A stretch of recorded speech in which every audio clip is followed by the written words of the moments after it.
उस वक्त उस छोटे से क्लिनिक वाले कमरे में वह निहायत परेशान हाल में बैठा हुआ था। उसका तबादला हाल ही में उस इलाके में हुआ था जहां किसी भी तरह की कोई सुविधा मौजूद नहीं थी। शहर में रहने वाला डॉक्टर अविनाश खुद को यहाँ बिल्कुल एडजस्ट नहीं कर पा रहा था। ना यहाँ अच्छा नेटवर्क था और ना ही दूसरी बुनियादी चीजें। जब से वह आया था उसने एक बार भी अपनी माँ से बात नहीं की थी और उसे अच्छी तरह पता था कि उसकी माँ उसके लिए बेहद परेशान होंगी। घर में जवान बहन और माँ दोनों की चिंता अलग से उसे खाए जा रही थी और दूसरी तरफ काव्या की उदासी का भी उसे पूरा एहसास था। वह जानता था कि काव्या किस कदर नाराज होगी। शहर से गांव आने के बाद उसने एक बार भी उससे बात नहीं की थी। उसने मोबाइल निकाला और सिग्नल चेक किए, लेकिन सिग्नल तो नाम मात्र के ही थे। अब उसे सच में गुस्सा आने लगा था कि ना जाने सरकार को अचानक क्या सूझा जो उसे यहाँ इस वीरान से जंगल जैसे इलाके में फेंक दिया जहाँ काम के लोग नाम के बराबर हैं। उसे लग रहा था कि वह यहाँ एक मिनट भी और नहीं रह सकता, चाहे इसके लिए उसे नौकरी ही क्यों ना छोड़नी पड़े। मोबाइल को टेबल पर फेंकते हुए उसने दो उंगलियों से अपना माथा मसला और लगातार यही सोचता रहा। शहर की तमाम सुविधाओं के साथ रहने वाला लड़का अब यहाँ आकर सच में खुद को मुसीबत में फंसा हुआ महसूस कर रहा था। अभी वह इसी परेशानी में उलझा हुआ था कि अचानक उसका दरवाजा खुला। वह पलटकर दरवाजे की तरफ देखने लगा और देखता ही रह गया। अंदर आती हुई लड़की को उसने एक पल के लिए अजीब सी नजरों से देखा और फिर कितनी ही देर तक उससे नजरें नहीं हटा पाया। साधारण से काले रंग के फ्रॉक में उसका दमकता हुआ मासूम सा चेहरा इतना खूबसूरत लग रहा था कि अविनाश अपनी सारी परेशानी भूलकर बस उसे देखने लगा। सिर्फ एक पल के लिए उसने मन ही मन मान लिया कि उसने आज तक इतनी मासूम और खूबसूरत लड़की नहीं देखी, और वह भी इस जंगल जैसे गांव में जहां उसे लगता था कि ज्यादातर लोग बहुत रूखे सूखे और तौर तरीके से दूर होंगे। उसे यहाँ आए हुए सिर्फ एक हफ्ता हुआ था और इस एक हफ्ते में ही उसे ऐसा लगने लगा था जैसे बरसों से यहाँ रह रहा हो और अब बिल्कुल थक गया हो। ना जाने इतने खूबसूरत लोग यहाँ कैसे रहते हैं। लड़की के चेहरे पर परेशानी साफ दिख रही थी। वह कुछ देर तक डर और घबराहट से अविनाश को देखती रही और फिर झिझकते हुए कमरे को देखने लगी। उसके हाथ में कपड़े से बना हुआ एक थैला था जिसे उसने बड़े कसकर सीने से लगा रखा था, जैसे वह उसके लिए बहुत कीमती हो। रात के इस समय किसी लड़की का अकेले यहाँ आना उसे बहुत अजीब लगा, लेकिन फिर उसने सोचा शायद गांव के लोग ऐसे ही सरल होते हैं और इन्हें इन बातों की परवाह नहीं होती। मेरे कमरे में क्या कर रही हो और क्या काम है तुम्हें? अविनाश ने उसे अजीब नजरों से देखते हुए सख्त लहजे में पूछा। लड़की उसकी तरफ बढ़ी और धीमी आवाज में बोली, मुझे आपसे बहुत जरूरी काम है, मैं बहुत परेशान हूँ। उसकी बात सुनकर अविनाश को सच में गुस्सा आ गया। एक तो वह अपनी परेशानियों से घिरा बैठा था, ऊपर से यह लड़की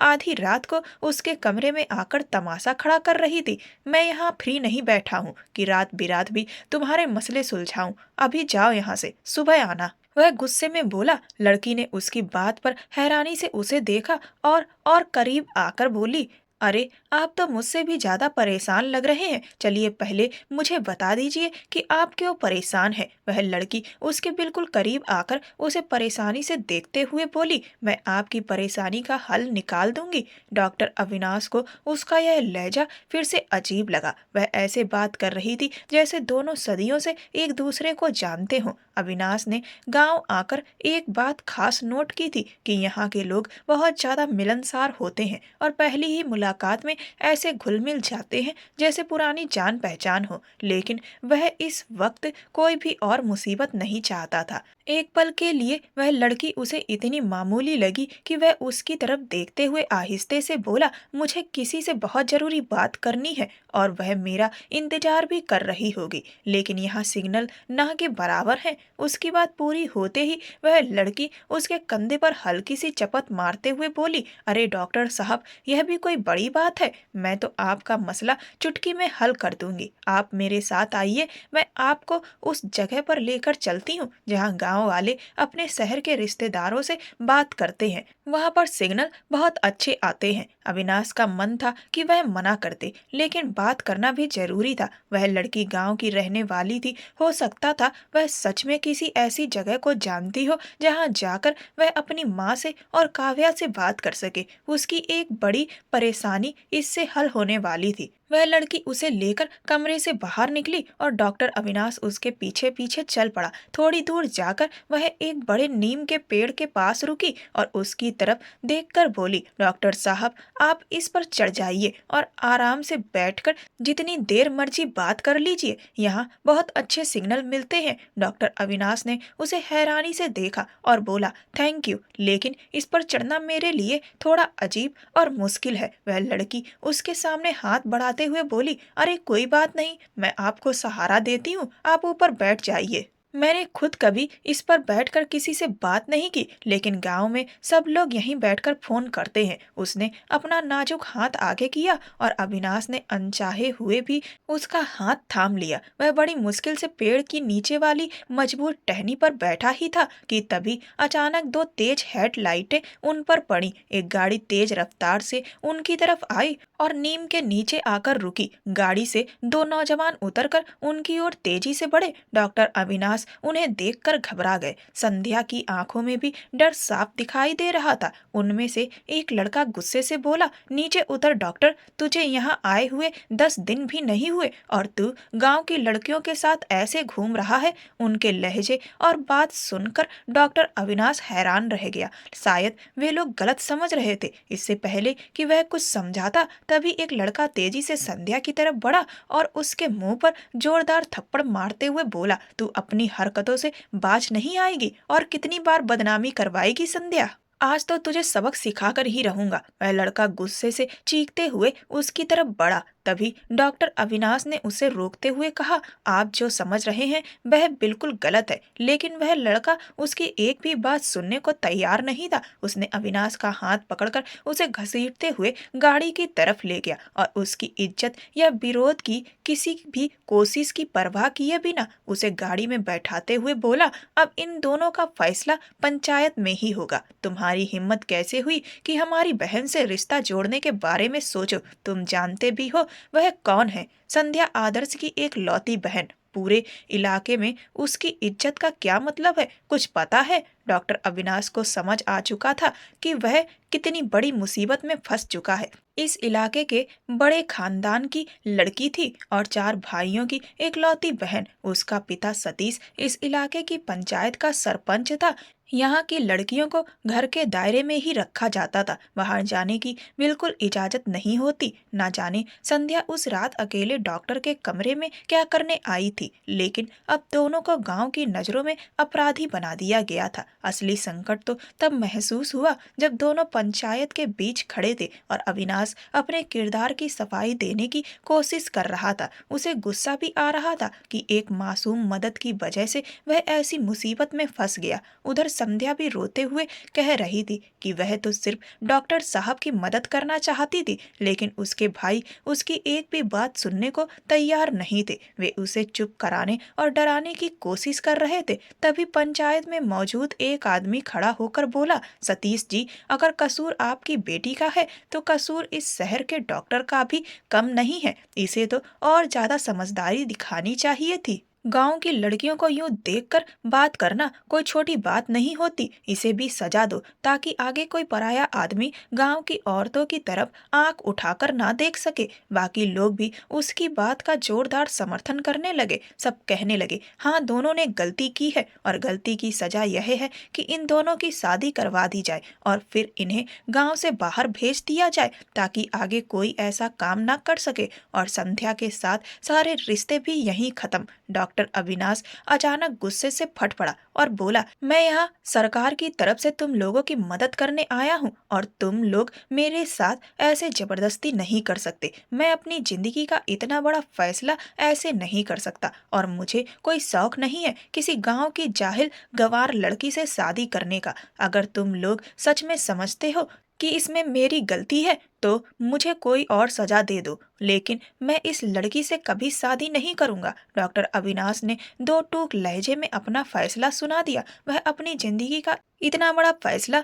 इन लोगों की जबरदस्ती में डालकर बर्बाद नहीं कर सकता था। दूसरी तरफ संध्या खामोशी से उसे देखते हुए रो रही थी। उसे अच्छी तरह मालूम था कि यहाँ उसकी बात की कोई कीमत नहीं, उसके जज्बात और उसकी इज्जत की किसी को परवाह नहीं। डॉक्टर की बात सुनकर उसका भाई आदर्श गुस्से में खड़ा हुआ और बोला, ठीक है, अगर यह शहर का लड़का हमारी बहन से शादी नहीं करना चाहता तो फिर अभी इसी वक्त मैं संध्या की शादी अपने नौकर से करवा देता हूँ। कम से कम वह लड़की की इज्जत करेगा। इतना कहकर उसने जोर से आवाज लगाई और बल्लू नाम के अपने नौकर को बुलाया। थोड़ी देर में बल्लू भीड़ के बीच आकर खड़ा हो गया। उसे देखते ही डॉक्टर अविनाश का दिल बैठ गया। वह एक अधेड़ उम्र का गंदा मैले कुचैले कपड़ों में खड़ा आदमी था। दाढ़ी मूछे, चेहरा खुरदुरा और दिखने में ऐसा कि किसी भी लड़की को खौफ आ जाए।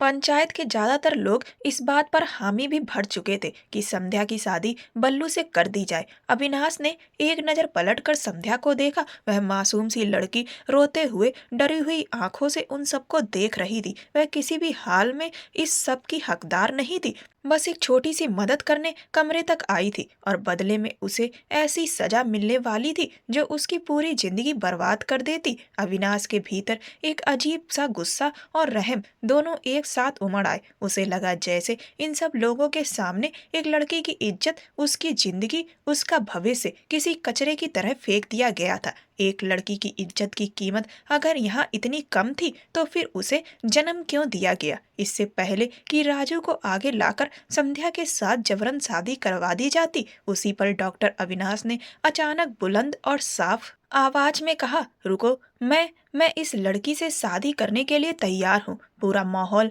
एकदम से खामोश हो गया। सब लोग हैरत से उसकी तरफ देखने लगे। वहीं अविनाश, जो कुछ पलों पहले चिल्ला रहा था कि वह किसी गांव की लड़की से शादी नहीं करेगा, अब अचानक से शादी के लिए कैसे मान गया। यह बात संध्या खुद नहीं समझ पा रही थी। वह भी हैरान और गुस्से से भरी नजरों से डॉक्टर अविनाश को देख रही थी। उसके चेहरे पर साफ झलक रहा था कि वह अंदर ही अंदर इस पूरे मामले से बेहद परेशान और नाराज है। दूसरी तरफ आदर्श अपने फैसले से जरा भी पीछे हटने को तैयार नहीं था। वह बार बार यही कह रहा था कि संध्या की शादी उसके नौकर से ही होगी, लेकिन अविनाश भी अब पीछे हटने वालों में से नहीं था। उसने हिम्मत दिखाते हुए सबके सामने सख्ती से कहा कि वह शादी करेगा और आखिरकार पंचायत की मौजूदगी में डॉक्टर अविनाश और संध्या की शादी करवा दी गई। जिस लड़की को अविनाश ने कुछ देर पहले ही पहली बार देखा था, वही अब उसकी जिंदगी का इतना बड़ा हिस्सा बन चुकी थी। उसने कभी सोचा भी नहीं था कि उसकी जिंदगी का इतना बड़ा फैसला इस तरह कुछ ही लम्हों में अचानक बदल जाएगा और उसके सारे सपने, सारी योजनाएं एक ही झटके में टूटकर बिखर जाएंगी। शादी के बाद अविनाश को अपने ऊपर बेहद गुस्सा आ रहा था। उसे लग रहा था कि उसने जल्दबाजी में अपनी जिंदगी बर्बाद कर ली, लेकिन अगर वह ऐसा नहीं करता तो उस मासूम लड़की की पूरी जिंदगी अंधेरों में धकेली जा सकती थी। आदर्श ने तो पूरी कोशिश की थी कि शादी ना हो, लेकिन अविनाश अब किसी भी सूरत में पीछे हटने वाला नहीं था, इसीलिए चुपचाप बैठा रहा और शादी पूरी कर दी गई। शादी खत्म होते ही सब लोग अपने अपने घरों को चले गए। सिर्फ संध्या चुपचाप बैठी हुई रो रही थी। उसे यकीन ही नहीं हो रहा था कि उसने अपनी एक बेगुनाह हरकत से इस आदमी की जिंदगी में इतना बड़ा तूफान ला दिया है। वह तो बस उस रात थोड़ी सी मदद लेने के लिए अविनाश के कमरे में गई थी और बदले में यह सब हो गया जिसकी उसने कभी कल्पना भी नहीं की थी। उधर डॉक्टर अविनाश उसे लगातार रोता देखकर परेशान हो चुका था। उसके सब्र का बांध टूट रहा था। आखिरकार वह सख्त लहजे में बोला, अब जाओ यहाँ से, क्या तुम मेरे सिर पर ही बैठी रहोगी? उसकी बात सुनकर संध्या कुछ पल उसे देखती रही। आंखों में डर, दुख और मजबूरी भरी थी। फिर बेहद धीमे स्वर में बोली, अगर आपने मेरी मदद कर ही दी है तो मेरी पूरी मदद कर दीजिए। मेरे पास यहाँ रहने के लिए कोई ठिकाना नहीं है। मुझे अपने साथ ले चलिए और शहर पहुँचने के बाद चाहें तो मुझे मेरे हाल पर छोड़ दीजिएगा। मैं अपने लिए कोई ना कोई सहारा ढूंढ लूंगी। वह रोते हुए उससे विनती कर रही थी उस आदमी से जिसका रिश्ता अभी अभी उससे जुड़ा था, और वह भी इतना बड़ा रिश्ता कि उसे खुद यकीन नहीं हो रहा था कि एक छोटी सी मदद उसे कहां से कहां ले आई। उसे बार बार डॉक्टर अविनाश की तरफ देखकर अफसोस हो रहा था कि उसकी वजह से उस शख्स की जिंदगी कितनी बड़ी मुसीबत में फंस गई। वह अंदर ही अंदर खुद को ही दोष दे रही थी। अगर उसके बस में होता तो वह यह सब कभी नहीं होने देती, लेकिन हालात उसके बिल्कुल खिलाफ थे। डॉक्टर अविनाश अपने आप को संभाले हुए बैठा था। उसे बिल्कुल समझ नहीं आ रहा था कि यह लड़की आखिर किन लोगों के बीच इतनी बुरी तरह फंसी हुई है। यह वही लोग थे जिन्हें अपनी बेटियों और औरतों की इज्जत की कोई कदर नहीं थी। ऐसे लोगों से यह उम्मीद करना भी गलत था कि वे उसके लिए जरा सा भी नरम दिल होंगे। वह अपनी माँ का इकलौता बेटा था और अपनी बहन का आखिरी सहारा। उसकी अपनी भी एक जिंदगी थी, अपने सपने थे जिन्हें वह इन क्रूर लोगों के बीच बर्बाद नहीं कर सकता था। लेकिन अब उसके साथ जुड़ चुकी संध्या की जिंदगी भी उसके लिए मायने रखती थी। उससे कोई लगाव नहीं था, लेकिन वह उसकी जिंदगी बर्बाद होने नहीं देना चाहता था। वह बस यही चाहता था कि किसी तरह उसे शहर तक पहुंचा दे।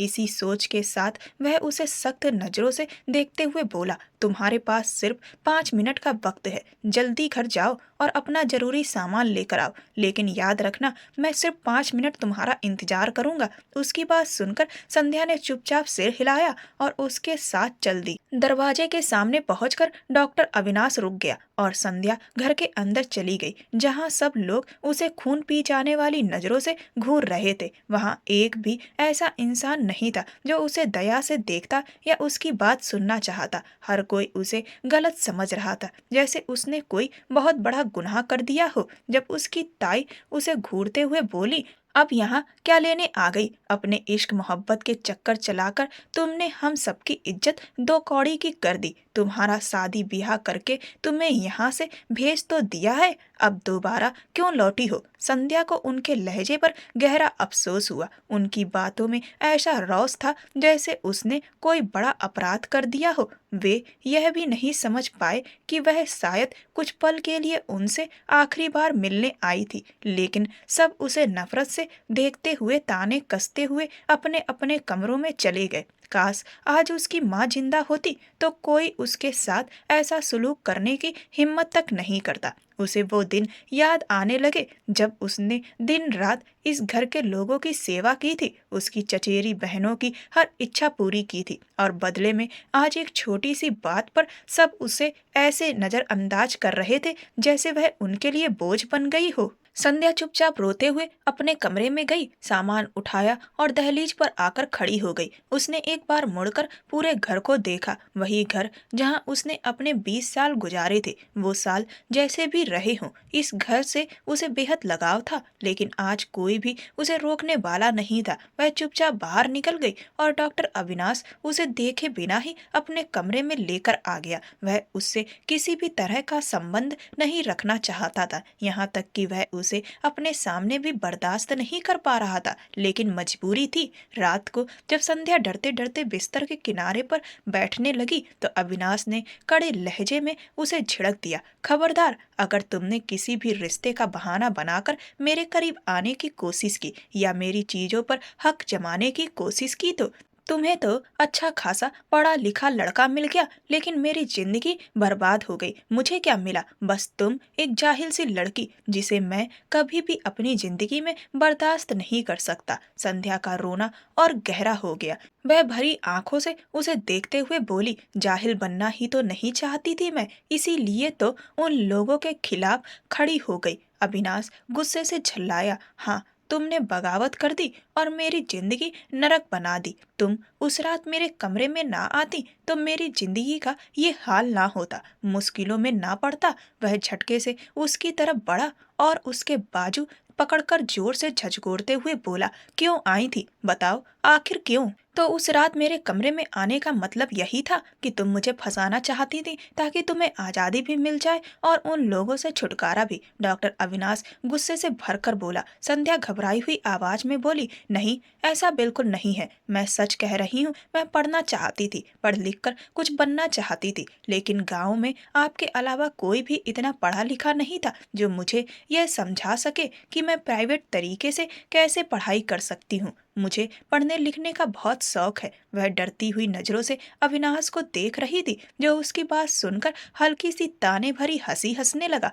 अच्छा, तो अब मुझे अपनी इन मासूम सी बातों में उलझाना चाहती हो और मैं बेवकूफों की तरह तुम्हारी बातों में आ जाऊंगा। अविनाश को यकीन ही नहीं था कि यह लड़की आधी रात 12 बजे सिर्फ पढ़ाई के बारे में पूछने उसके कमरे में आई थी, लेकिन जैसे ही उसकी नजरें मेज पर रखे थैलों पर पड़ी, उसकी हंसी थम गई। वह तुरंत आगे बढ़ा, पहला थैला खोला और ढेर सारी किताबें उसके पास गिर पड़ी। अविनाश कुछ पल के लिए स्तब्ध रह गया। यानी वह सच कह रही थी। वह सचमुच उसी थैले को लेकर उस रात उसके कमरे तक आई थी जिसमें सारी किताबें और कागज भरे थे। वह वाकई सलाह लेने आई थी और फिर उसे गलती से पकड़ा गया और इस गलतफहमी की वजह से दोनों की जिंदगियां जबरन एक रिश्ते में बांध दी गई। उसे संध्या से बेहद चिढ़ थी, लेकिन फिर भी उसके दिल में जाने कैसी मुलायम सी टीस उठी। शायद उसको तरस आ गया था। फिर भी उसने अपनी बेरुखी छुपाने की कोशिश नहीं की और कठोर आवाज में बोला, ठीक है, अगर तुम पढ़ना चाहती हो तो मैं तुम्हारी जिंदगी को आजादी दूंगा। तुम्हें तुम्हारा भविष्य मिलेगा। तुम मुझे यूं मोहरा बनाकर अपनी जिंदगी नहीं बना सकती। अब खामोश रहो और सोफे पर जाकर लेट जाओ। सुबह हमें शहर निकलना है। मैं यहाँ से अपना ट्रांसफर शहर में करवा लूंगा। बस संध्या के लिए इतना ही काफी था कि वह उसकी बात पर यकीन कर चुका था। वह चुपचाप सोफे पर जाकर बैठ गई। कुछ देर इंतजार करती रही कि शायद वह कुछ और बोल दे, लेकिन जब अविनाश पूरी तरह नींद में डूब गया तो वह भी धीरे से लेट गई। नई जगह थी, डर भी लग रहा था, आंखें भी नहीं लग रही थी, पर दिन भर की थकान थी कि कब नींद आ गई उसे खुद भी पता नहीं चला। उसकी आंखों से दो आंसू निकले और उसके बालों में भीग गए। ना जाने कैसी किस्मत लेकर वह इस दुनिया में आई थी। बचपन में माँ चली गई। पिता ने कभी प्यार नहीं दिया। पिता की अपनी बेटियों से हमेशा दूरी रही। वह सोचता था कि लड़की पैदा होना पुरुष की कमजोरी की निशानी है और वह अपनी बेटी को कभी भी अपनी कमजोरी नहीं बनने देना चाहता था। इसीलिए उसके पिता ने कभी संध्या से प्यार से बात नहीं की और ना ही उसे कभी बेटी होने का एहसास दिया, जबकि उसकी चचेरी बहनें उसी घर में आराम से पूरे लाड़ प्यार से अपनी जिंदगी गुजार रही थी। बचपन से ही संध्या ने ठान लिया था कि वह पढ़ लिख कर अपने सपने पूरे करेगी, चाहे उसके लिए उसे कितनी भी मेहनत क्यों ना करनी पड़े। उसका एक ही सपना था, पढ़ना, आगे बढ़ना और ऐसा मुकाम हासिल करना कि उसके पिता को महसूस हो कि बेटियां बोझ नहीं होती। और उस रात भी वह डॉक्टर अविनाश के पास इसी वजह से गई थी। जब से उसे पता चला था कि शहर से एक पढ़ा लिखा डॉक्टर गांव में आया है, तब से उसने अपने मन में पक्का इरादा कर लिया था कि वह उसके पास जाएगी और पढ़ाई के बारे में उससे बात करेगी, क्योंकि गांव में उसके अलावा कोई भी ऐसा इंसान नहीं था जो उसकी मदद कर सके। उसके घर वाले उसे कभी लंबी पढ़ाई की इजाजत देने वाले नहीं थे। यही सब सोचते सोचते कब उसकी आंख लग गई उसे एहसास भी नहीं हुआ और वह गहरी नींद में चली गई। सुबह जब उसकी नींद खुली, देखा कि डॉक्टर अविनाश कमरे में अपनी पैकिंग में व्यस्त था। वह जल्दी से उठकर बैठ गई। वह उसकी तरफ देख भी नहीं रहा था और ना ही उसे कुछ कह रहा था। वह बस चुपचाप अपना काम करता रहा। थोड़ी देर बाद दरवाजे पर दस्तक हुई और रसोई वाला नाश्ते की ट्रे देकर चला गया। अविनाश ने चुपचाप खाना खाया और बचा हुआ खाना उसके लिए रखकर बाहर चला गया। संध्या को भी भूख बहुत लगी थी।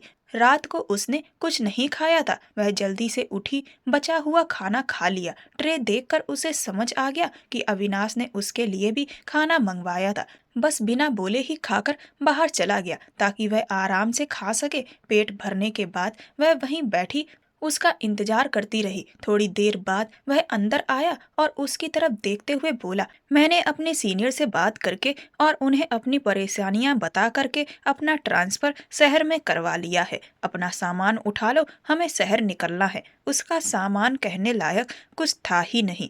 बस किताबों का एक थैला और एक शॉल। उसे ओढ़कर संध्या चुपचाप उसके साथ बाहर आ गई। उसके मन में अलग अलग डर और उलझने थी। वह नहीं जानती थी कि यह आदमी उसे कहाँ छोड़ देगा। देखने में पढ़ा लिखा, सलीके वाला, सादा लेकिन मजबूत शख्स जो उसका होकर भी उसका नहीं था। उसे लग रहा था कि एक बार फिर उसकी जिंदगी अंधेरों में फेंक दी जाएगी। अविनाश ने उसका सामान गाड़ी में रखा, उसे अंदर बैठाया और खुद ड्राइविंग सीट पर बैठ गया। गाड़ी गांव के सुनसान और वीरान रास्तों को पीछे छोड़ती आगे बढ़ती जा रही थी। गाड़ी में बैठे दोनों लोग अपनी अपनी परेशानियों में घिरे हुए थे। अविनाश अच्छी तरह जानता था कि उसकी सगाई काव्या से पक्की हो चुकी है और अब यह नया रिश्ता उसकी पूरी जिंदगी उलट पुलट कर सकता है। वह अपनी माँ का एकलौता बेटा था। ना जाने उसकी माँ ने उसकी शादी को लेकर क्या क्या सपने सजा कर रखे होंगे।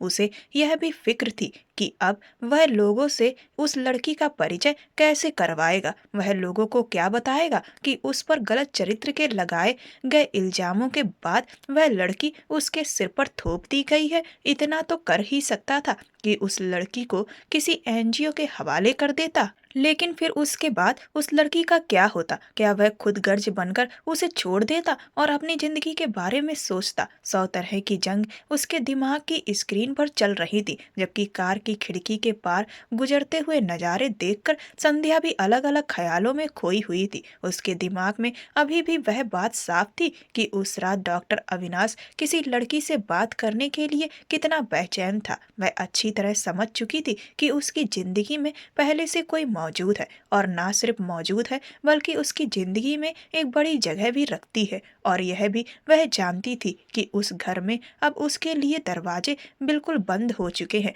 और वापसी का रास्ता खत्म हो चुका है। बेकसूर होने के बावजूद वे लोग उसे दोबारा कभी भी स्वीकार नहीं करेंगे। क्या यह आदमी उसे बाहर कहीं छोड़ देगा और अपनी नई जिंदगी शुरू कर लेगा? अगर उसने उसे छोड़ भी दिया तो वह जाएगी कहाँ? इस शहर में तो वह किसी को भी नहीं जानती, लेकिन वह अब पूरी जिंदगी उस आदमी के साथ भी नहीं रह सकती। चाहे अब वह उसका पति है, लेकिन वह कभी भी दिल से इस रिश्ते को स्वीकार नहीं करेगा और हमेशा यही समझेगा कि संध्या उस पर जबरदस्ती थोप दी गई है और मजबूरी में उसकी शादी की गई है।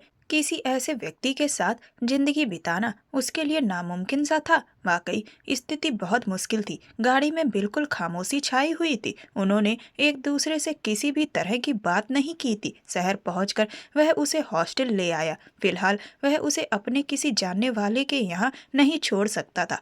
हॉस्टल में जब उस लड़की के बारे में पूछताछ की गई तो मजबूरी में उसे वह तस्वीरें दिखानी पड़ी जिनसे यह साबित होता था कि संध्या अब उसकी पत्नी है। तभी हॉस्टल वालों ने उन्हें एक ही कमरे में रहने की इजाजत दी। उसने संध्या को वहीं छोड़ दिया और खुद अपनी ड्यूटी पर चला गया। वह अपनी माँ से बात तो कर चुका था, लेकिन अभी उसने यह नहीं बताया था कि वह शहर वापस आ चुका है और ना ही वह इस समय काव्या से मिलना चाहता था। वह इंतजार करना चाहता था जब तक कि इस लड़की को किसी सुरक्षित जगह पर ना पहुंचा दे। पूरा दिन ड्यूटी करने के बाद जब शाम को वह हॉस्टल वापस लौटा तो संध्या किताबों में सिर दिए बैठी हुई थी। कमरे में कदम रखते ही उसे एक अजीब सा एहसास हुआ, जैसे वह उसका इंतजार कर रही हो। क्योंकि डॉक्टर अविनाश को अंदर आते देखते ही वह जल्दी से खड़ी हो गई और उसकी तरफ बढ़ते हुए हल्का सा मुस्कुराई। लेकिन उससे पहले ही डॉक्टर अविनाश ने हाथ में पकड़ा बैग बिस्तर पर रख दिया। उसने सिर्फ एक नजर संध्या पर डाली। उसका चेहरा आज पहले से ज्यादा लाल लग रहा था और उसे बार बार हल्की खांसी भी हो रही थी।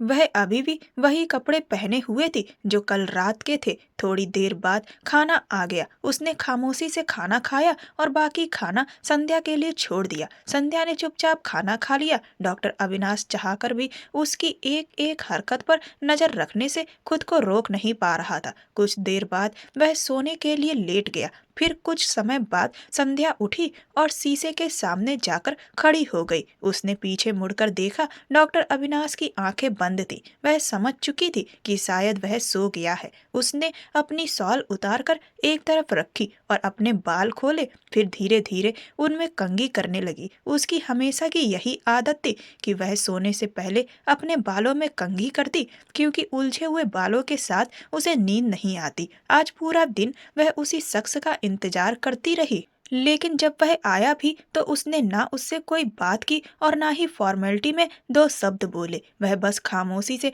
खाना खाता रहा और फिर लेट गया। संध्या को शायद ठंड लग चुकी थी, क्योंकि पूरे दिन उसके शरीर में हल्का हल्का दर्द रहा और उसे महसूस हो रहा था कि बुखार चढ़ रहा है। उसका मन बहुत कर रहा था कि आज वह बिस्तर पर सो जाए, लेकिन उसे डॉक्टर अविनाश का गुस्सा अच्छी तरह याद था। वह जानती थी कि उसने साफ मना कर रखा है कि वह उसकी किसी भी चीज पर अधिकार जताने की कोशिश नहीं करेगी। इसीलिए दिल पर पत्थर रखकर उसने अपनी शॉल उठाई और सोफे पर लेट गई। उसने शॉल को अच्छे से फैलाकर खुद पर लपेट लिया और आंखें बंद कर ली। डॉक्टर अविनाश, जो काफी देर से बिस्तर पर आंखें मूंदे लेटा था, हल्की हल्की आंखें खोलकर उसकी हर हरकत देख रहा था। उसके घने काले बालों में वह अजीब सी तल्लीनता से कंघी करती रही, फिर उन्हें हल्की सी चोटी में बांधा और सोने के लिए लेट गई। थोड़ी देर बाद कमरे में उसकी भारी सांसों की आवाज गूंजने लगी तो डॉक्टर अविनाश ने भी सुकून से आंखें बंद कर ली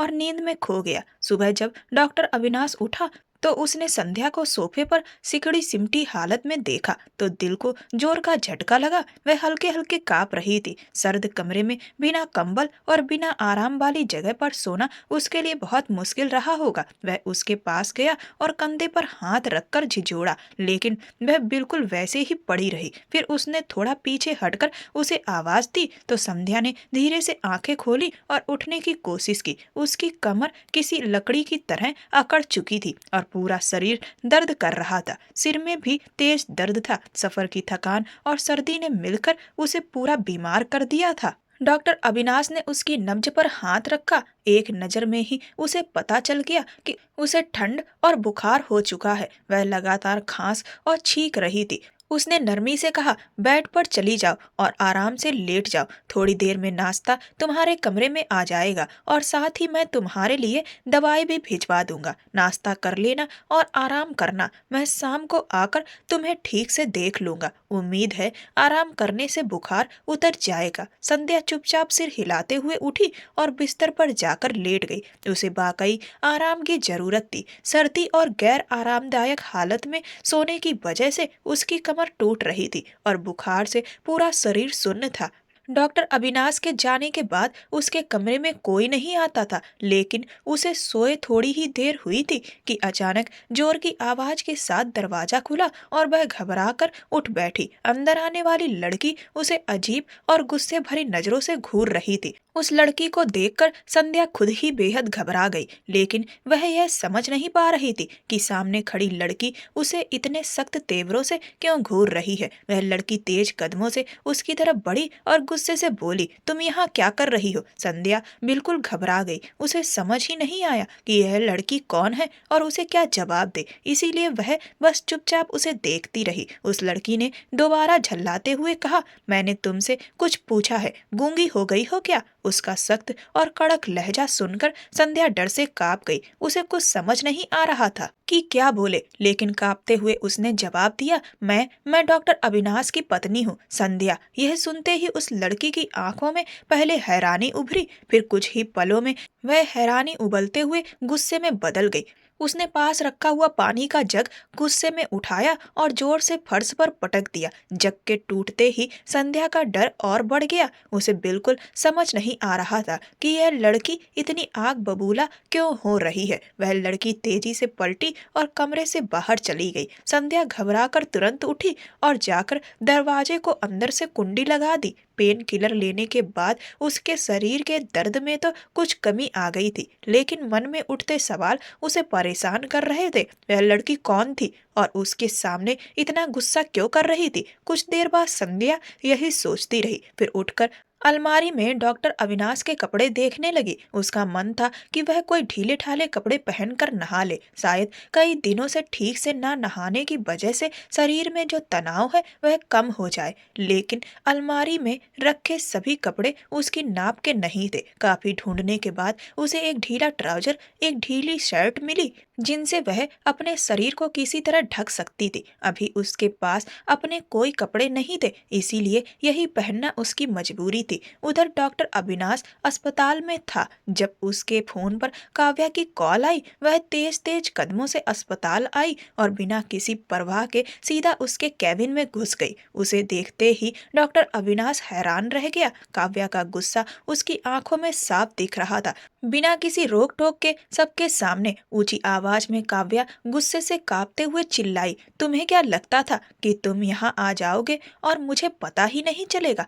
मैं अपनी फ्रेंड के घर गई थी जहाँ रास्ते में एक हॉस्टल पड़ता है और मैंने तुम्हें वहां से निकलते हुए देख लिया था।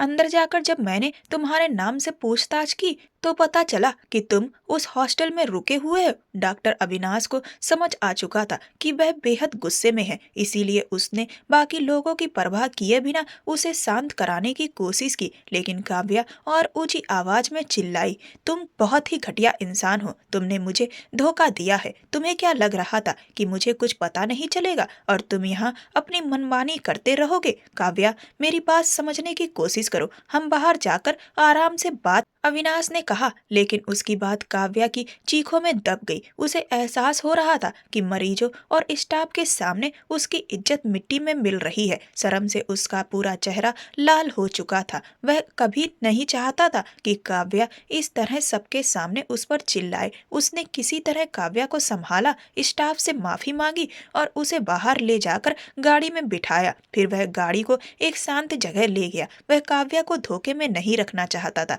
इसीलिए सारी सच्चाई बता देना चाहता था। लेकिन काव्या सुनने को तैयार ही नहीं थी। उसका गुस्सा जायज था, लेकिन जिस तरह वह सबके सामने चिल्लाई थी वह अविनाश को बिल्कुल ठीक नहीं लगा। अविनाश ने गहरी सांस लेते हुए कहा, देखो, यह शादी नहीं, बस एक मजबूरी का समझौता है। गांव में कुछ लोगों ने मेरे ऊपर बेबुनियाद इल्जाम लगा दिए और इस लड़की संध्या को जबरदस्ती मेरे सिर पर थोप दिया। मैं खुद भी इस रिश्ते को नहीं रखना चाहता। मैं जल्द ही इसे आजाद कर दूंगा, लेकिन अभी इसके पास मेरे अलावा कोई नहीं है। मजबूरी में मुझे कुछ दिन इसे अपने साथ रखना पड़ेगा, फिर इसे किसी सुरक्षित जगह छोड़ दूंगा। काव्या गुस्से से कांपती हुई बोली, तुम्हें उस लड़की से हमदर्दी हो रही है, लेकिन तुमने कभी मेरी परवाह की?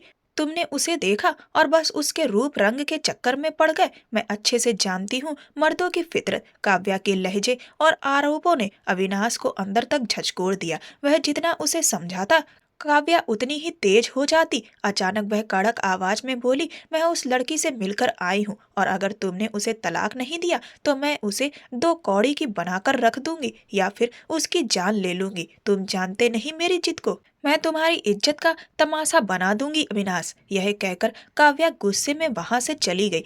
अविनाश गाड़ी के पास खड़ा रह गया। उसका दिल धक धक कर रहा था। वह काव्या के तेवर देखकर खुद भी हैरान था। उसे खुद पर भी गुस्सा था कि हालात इतने बिगड़ गए और काव्या पर भी कि आज उसने उसकी इज्जत और भरोसे की कोई परवाह नहीं की। वह सोच रहा था कि बाकी जिंदगी वह उस पर भरोसा करके कैसे उसके सम्मान का ख्याल रखेगी, लेकिन फिलहाल काव्या भी उसे ठीक लग रही थी। आखिर कौन सी लड़की चाहेगी कि उसका होने वाला मंगेतर किसी और लड़की को अपनी पत्नी बनाकर ले आए, पर कम से कम उसे उसकी सच्चाई पर यकीन तो करना चाहिए था ना। इन्हीं ख्यालों में उलझा वह लौटते हुए रास्ते पर चला जा रहा था। थका हारा जैसे ही उसने दरवाजा खोला और कमरे में दाखिल हुआ, बेड पर लेटी हुई लड़की ने उसकी पूरी तवज्जो अपनी तरफ खींच ली। उसने उसे हैरानी से देखा और फिर यह हैरानी एक अजीब सी नरम मुस्कान में बदल गई। वह दरवाजे की तरफ पीठ किए बिखरे बालों के साथ किसी मासूम लड़की की तरह बेड पर लेटी हुई थी। एक बार फिर डॉक्टर अविनाश के दिमाग से सारी परेशानियां जैसे गायब हो गईं। वह दिलचस्पी से उसे देख रहा था, जो अपने बड़े बड़े कपड़ों में और भी मासूम लग रही थी। अविनाश धीरे धीरे कदम बढ़ाता बेड के पास जाकर बैठ गया। वह गहरी नींद में सो रही थी। उसका चेहरा बिल्कुल लाल पड़ चुका था। अविनाश ने हल्के से उसके माथे पर हाथ रखा तो उसे तुरंत समझ आ गया कि वह तेज बुखार में तप रही है। उसके स्पर्श से संध्या ने आंखें खोली और अपने पास बैठे डॉक्टर अविनाश को देखकर एकदम गड़बड़ाकर उठ बैठी। कैसी तबीयत है तुम्हारी? उसे अचानक इस तरह देखते देखकर जब अविनाश को कुछ और समझ नहीं आया तो उसने सिर्फ उसकी सेहत ही पूछ ली, जबकि सामने बैठी संध्या हैरान थी कि वही आदमी जो उसे कुछ देर पहले तक स्वीकारने को तैयार नहीं था अब उसकी हालत पूछ रहा है। इसीलिए उसने हल्के से गर्दन हिलाकर उसे ठीक होने का भरोसा दिलाया और अनजाने में 2 कदम पीछे सरक गई। अविनाश उसकी हर हरकत को गौर से देख रहा था, इसीलिए वह उठकर उसका ठीक से मुआयना करने लगा। उसने थर्मामीटर लगाकर उसे चुपचाप बैठने का इशारा किया और बैग से कुछ दवाइयां निकालकर उसकी तरफ बढ़ाते हुए बोला, ये खा लो और उसके बाद मैं तुम्हें इंजेक्शन भी लगा दूंगा। उम्मीद है कि सुबह तक तुम्हारा बुखार उतर जाएगा। वह पूरी तरह एक प्रोफेशनल डॉक्टर की तरह बोल रहा था, जबकि संध्या शर्म और घबराहट के मारे कुछ बोल ही नहीं पा रही थी, बस चुपचाप उसकी हर बात मान रही थी। लेकिन जैसे ही अविनाश ने इंजेक्शन का नाम लिया वह घबराकर बड़ी बड़ी आंखों से उसे देखने लगी। बचपन से ही उसे इंजेक्शन से बहुत डर लगता था। मैं दवा खा लूंगी, इंजेक्शन मत लगाइए, मैं टैबलेट से ठीक हो जाऊंगी, उसने डरते हुए कहा। उसकी आवाज सुनकर अविनाश उसे हैरानी से देखने लगा। मैंने तुमसे राय नहीं मांगी है, बस चुपचाप दवा खा लो। यह सुनते ही संध्या ने जल्दी से टैबलेट मुंह में रखकर गटक ली और बिना कुछ बोले वापस लेट गई, जैसे खुद को इंजेक्शन से बचाने का एक ही तरीका यही हो। उसका इरादा था कि वह थोड़ी ही देर में गहरी नींद सो जाएगी ताकि डॉक्टर अविनाश को उसे इंजेक्शन देने का मौका ही ना मिले। लेकिन अविनाश जैसे उसके सिर पर चढ़ चुका था। थोड़ी देर बाद वह उसके करीब आता हुआ बोला, उठो, अपना हाथ आगे करो और ये इंजेक्शन लगवा लो। यह सुनकर संध्या ने अपनी आंखें और ज्यादा कसकर बंद कर ली। उसकी हरकत देखकर अविनाश के चेहरे पर एक हल्की दबी हुई मुस्कान फैल गई। वह आगे झुककर उसके बाजू को पकड़ते हुए उसे बैठाने लगा और इंजेक्शन तैयार करने लगा। संध्या डर के मारे इंजेक्शन को घूर रही थी। देखिए, मेरा बुखार तो बिल्कुल उतर गया है, इसीलिए अब आप मुझे इंजेक्शन मत दीजिए, वह हड़बड़ाकर बोली, जबकि अविनाश अजीब सी नजरों से उसे देख रहा था। इस वक्त उसके सामने बैठी लड़की के गाल तपते हुए फूलों की तरह लाल हो रहे थे। उसकी आंखों में हल्की नमी थी, बाल बिखरे हुए थे और ढीले ढीले कपड़े उसे और भी मासूम दिखा रहे थे। वह सच में बेहद खूबसूरत लग रही थी, इतनी कि अविनाश को मानना पड़ा कि उसने आज तक उससे ज्यादा खूबसूरत लड़की नहीं देखी और खूबसूरती किसको अपनी तरफ नहीं खींचती। वह भी उसकी खूबसूरती से पूरी तरह आकर्षित हो चुका था। उसकी नजरों से झेप कर संध्या बार बार नजरें चुरा रही थी। अविनाश ने धीरे से उसका बाजू पकड़ा और उसे इंजेक्शन लगा दिया। इंजेक्शन लगते ही संध्या ने डर के मारे उसके दोनों हाथों को जोर से पकड़ लिया। उसने आंखें कसकर बंद कर ली और सिर झुकाकर जैसे खुद को छोटा कर लिया। जब अविनाश ने रुई का छोटा सा टुकड़ा लगाकर उसके बाजू पर दबाया तो वह खुद भी नहीं समझ पा रहा था कि उसे क्या हो रहा है। वह इस लड़की के इतना करीब क्यों आ रहा है जबकि उसे उससे दूर रहना चाहिए। वह अपने दिमाग को हजार बहाने दे रहा था, लेकिन उसका दिल बार बार उसी की तरफ खिंच रहा था। थोड़ी देर बाद अविनाश जाकर बेड पर उसके करीब लेट गया। जब संध्या वहां से उठने लगी तो उसने उसके बाजू को पकड़कर अपनी तरफ खींच लिया।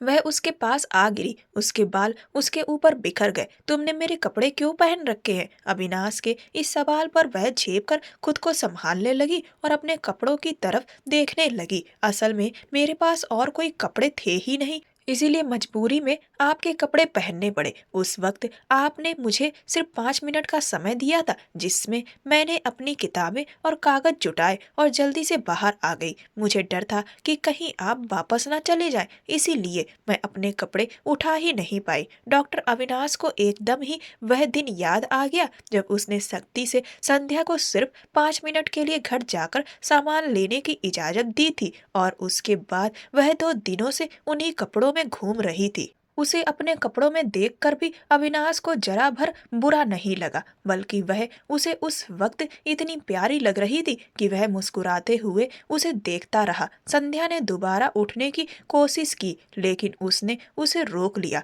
दोनों ही एक दूसरे के चेहरे को देख रहे थे। मुझे जाने दीजिए प्लीज, संध्या ने खुद को छुड़ाने की कोशिश की, लेकिन उसकी किसी भी कोशिश का असर नहीं हुआ। वह उसे नजरें हटाए बगैर देखे जा रहा था। संध्या घबराकर उसे खुद से दूर करने की कोशिश कर रही थी। वह अच्छी तरह समझ रही थी कि यह शख्स बहक रहा है, और अगर इसके बाद उसने उसे छोड़ दिया तो वह कहीं की नहीं रहेगी। यह भी मुमकिन था कि बाद में सारी बात उसी पर डाल दे, लेकिन इस वक्त वह उसे मोहब्बत से देख रहा था, जैसे कोई सुकून उसकी रगों में उतर रहा था। उसने तो कभी सोचा भी नहीं था कि उस सुनसान से गांव में उसके लिए इतनी खूबसूरत लड़की इंतजार कर रही होगी। वह कोई दिलफेक किस्म का आदमी नहीं था, और ना ही ऐसी खूबसूरती देखकर अपना आपा खो देने वाला।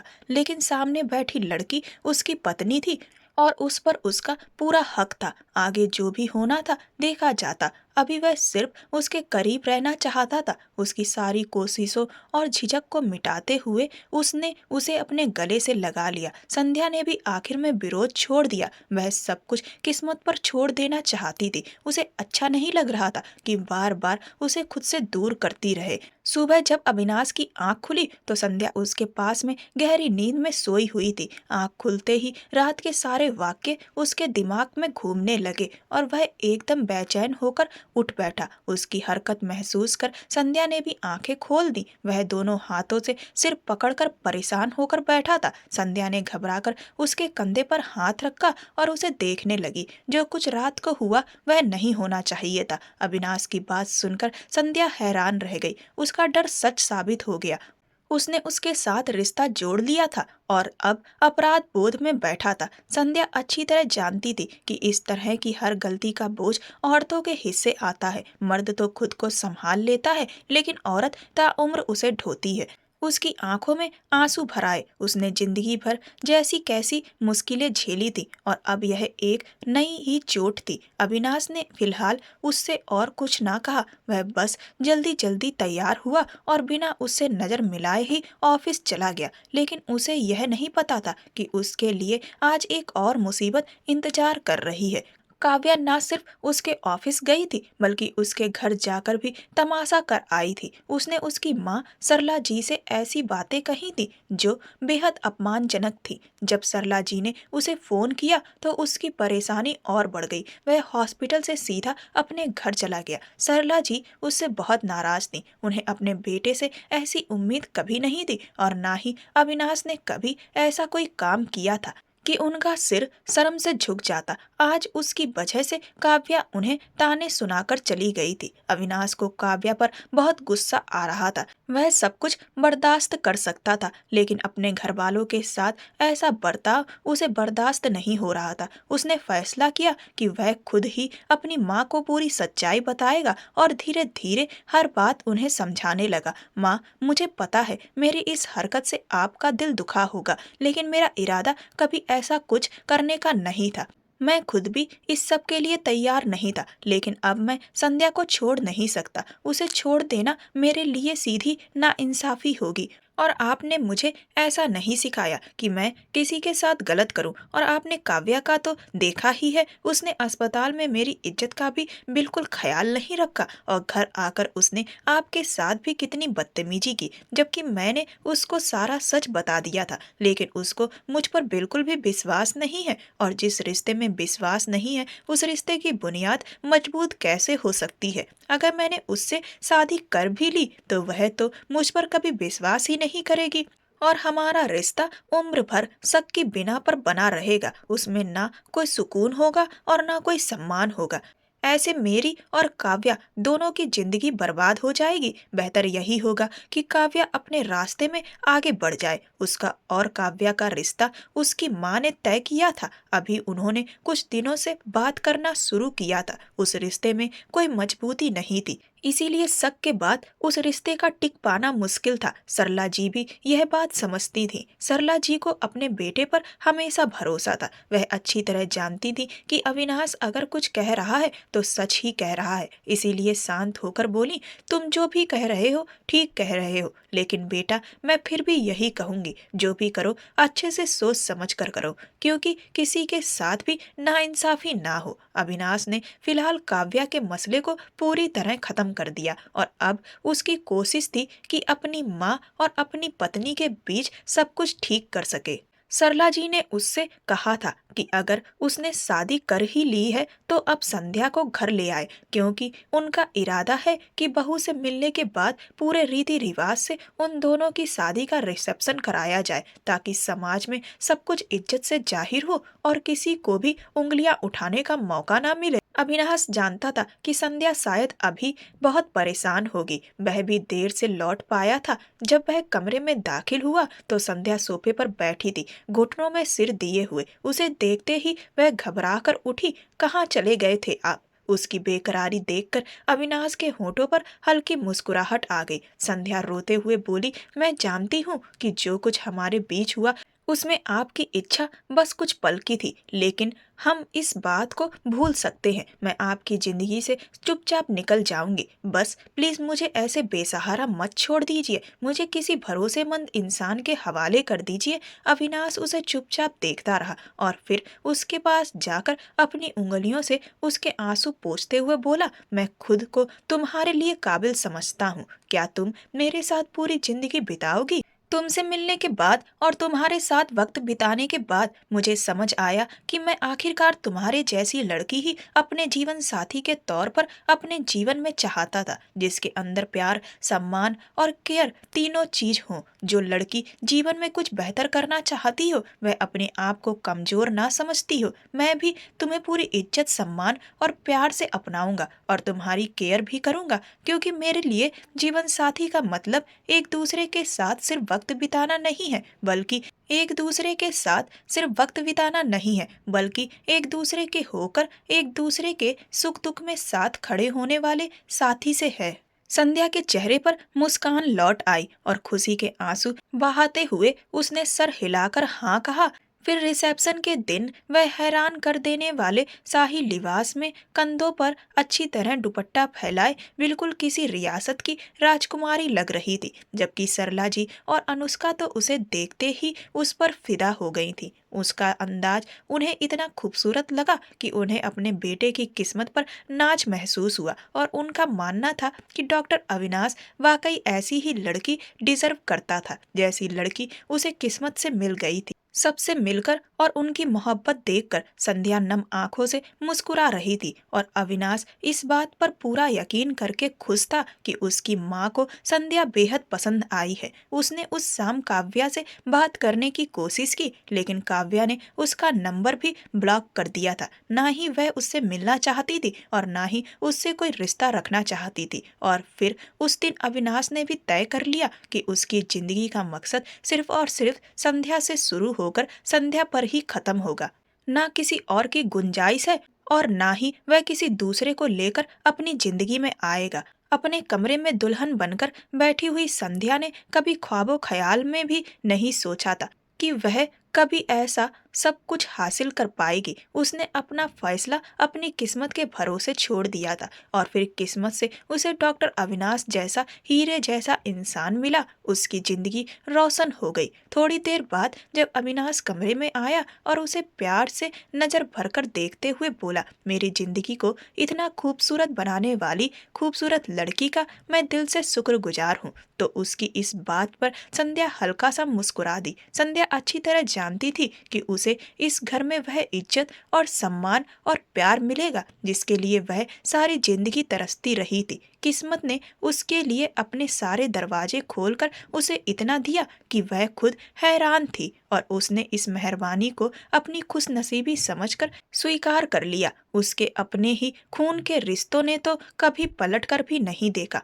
कि वह जिंदा है या मर गई, और अब उसने भी उन लोगों की परवाह पूरी तरह छोड़ दी थी। उसके लिए अब सिर्फ वे ही लोग मायने रखते थे जो उसकी जिंदगी में सच्चे दिल से मौजूद थे, और वह भी उन पर पूरे दिल से जान छिड़कने लगी थी। डॉक्टर अविनाश ने संध्या को पढ़ने का पूरा मौका दिया, और संध्या ने भी जी जान लगाकर अपनी मेहनत से अपनी पढ़ाई पूरी की, और डॉक्टर अविनाश की गाइडेंस में वह भी एक सफल डॉक्टर बन गई। डॉक्टर अविनाश और संध्या ने मिलकर अपना खुद का एक बड़ा अस्पताल खोला और समाज की भलाई के लिए कई सारे काम किए, जिसकी वजह से उन्हें सरकार की तरफ से सम्मानित किया गया। और यह खबर मोटी मोटी हेडलाइन में अखबार में छपी, और जब वह अखबार संध्या के गांव पहुंचा और संध्या के गांव वालों ने यह खबर पढ़ी, और संध्या के पिता ने भी जब यह जाना कि संध्या पढ़ लिख कर डॉक्टर बन गई है और उसे सम्मानित किया गया है, तो उन्हें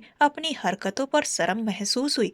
जिन लड़कों को वह घर का चिराग मानते थे, वह तो आज भी गांव में आवारागर्दी और गुंडागिरी ही कर रहे थे। संध्या के पिता को अब समझ आ चुका था कि संतान चाहे लड़का हो चाहे लड़की हो, जिसे सही मौके मिलेंगे, सही परवरिश मिलेगी, सही दिशा मिलेगी, वही नाम को रोशन करेगा। और जिसे हद से ज्यादा बिगाड़ दिया जाएगा या सर पर चढ़ा लिया जाएगा और गलत संगतों में रहेगा और उसकी गलत हरकतों को बढ़ावा दिया जाएगा, वह चाहे लड़का हो चाहे लड़की हो, आपके और आपके परिवार के नाम को बर्बाद ही करेगा। अपने बच्चों में भेदभाव करना गलत है, और सरपंच होने के नाते अब सतीश साहब गांव वालों को यह बात समझाने लगे थे कि जो गलती उन्होंने की वह गलती अब गांव के बाकी लोग ना करें। वह अपनी लड़कियों को भी पढ़ने का पूरा मौका दें, और लड़कों को वह लड़का है इस वजह से हद से ज्यादा सर पर ना चढ़ाएं और उनकी गलत हरकतों को बढ़ावा ना दे, नजरअंदाज ना करें।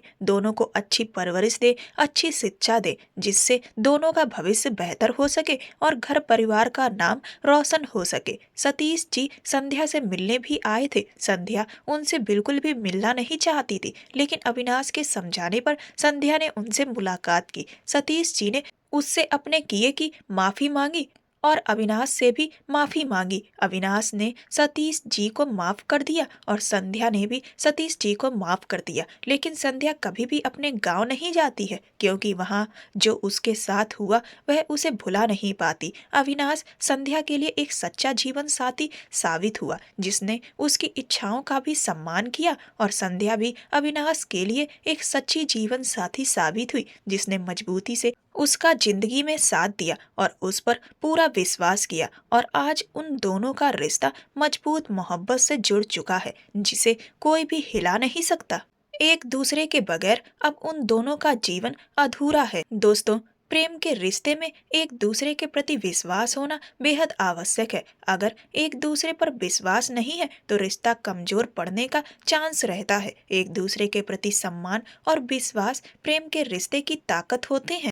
यह कहानी केवल मनोरंजन और फिक्शन के उद्देश्य से बनाई गई है। इसमें वर्णित घटनाएं और पात्र पूरी तरह से काल्पनिक है। किसी भी व्यक्ति, समूह या संस्था से इनका कोई लेना देना नहीं है। इस कहानी में जो दृश्य शामिल हैं, जो केवल कहानी के सस्पेंस और ड्रामा बढ़ाने के लिए हैं। वीडियो में दिखाई गई घटनाएं सत्यापित या वास्तविक जीवन से संबंधित नहीं है। कृपया इसे केवल कहानियों और फिक्शन के रूप में देखें। इस सामग्री को 18 वर्ष और उससे अधिक उम्र के दर्शकों के लिए प्रस्तुत किया गया। आपको ये कहानी कैसी लगी, मुझे कमेंट सेक्शन में कमेंट करके जरूर बताएं। कहानी पसंद आई हो तो मेरे चैनल को सब्सक्राइब कर वीडियो को लाइक कर दें और वीडियो को ज़्यादा से ज़्यादा शेयर करें। धन्यवाद।